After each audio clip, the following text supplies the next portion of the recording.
आज आप लोगों के साथ एक ज़बरदस्त रेसिपी शेयर कर रही हूँ, homemade yoghurt and this is my own creation recipe. It's very easy recipe. All you need to do just follow the recipe step by step. इस रेसिपी के लिए हमें चाहिए 1 गैलन ऑफ मिल्क। आपने दूध को रखना है चूल्हे पे कि बॉयल आ जाए उसमें, और जैसे बॉयल आने लगे आपने चूल्हे के फ्लेम को लो या मीडियम पे रख के इसको 15 to 20 मिनट्स तक बॉयल करनी है। आपने इसको इतना बॉईल करना है कि इसके ऊपर से आधा इंच दूध कम हो जाए। वो हम इसलिए करते हैं कि इसमें मलाई जमा हो जाए। और फिर आपने किचन के काउंटर पे रखे, जब ज़रा सा ठंडा हो जाए ये मलाई आप चेक करें, ज़बरदस्त, इसको कहते हैं परफेक्शन। ने इसको एक अलग से बर्तन में निकालनी है और अपने पिंकी फिंगर के साथ टच करनी है। इसका टेम्परेचर इतना डाउन होनी चाहिए कि आपका पिंकी फिंगर जले भी नहीं और आपको ठंडा भी ना लगे। मैंने लिए तकरीबन 6 टेबल स्पून होममेड योगर्ट जो कि पिछले योगर्ट से रह गई थी। इसमें ऐड किया हाफ लेमन जूस। अगर आपके पास होममेड योगर्ट नहीं है, आप किसी भी पाकिस्तानी इंडियन स्टोर में जाए, वहां से आप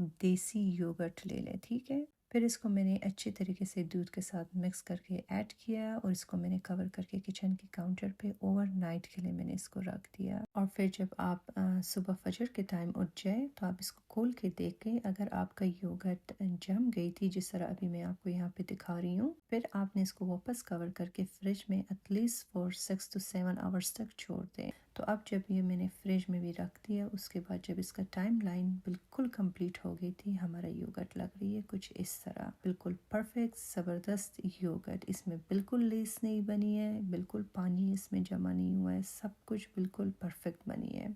Auch der Halk mate chevele de ke vale zopa lasi ke salt बचाऊं, वली शुगर ऐड ना करूं, माता ख्वागा लसी बिल्कुल ख्वाख ना दे।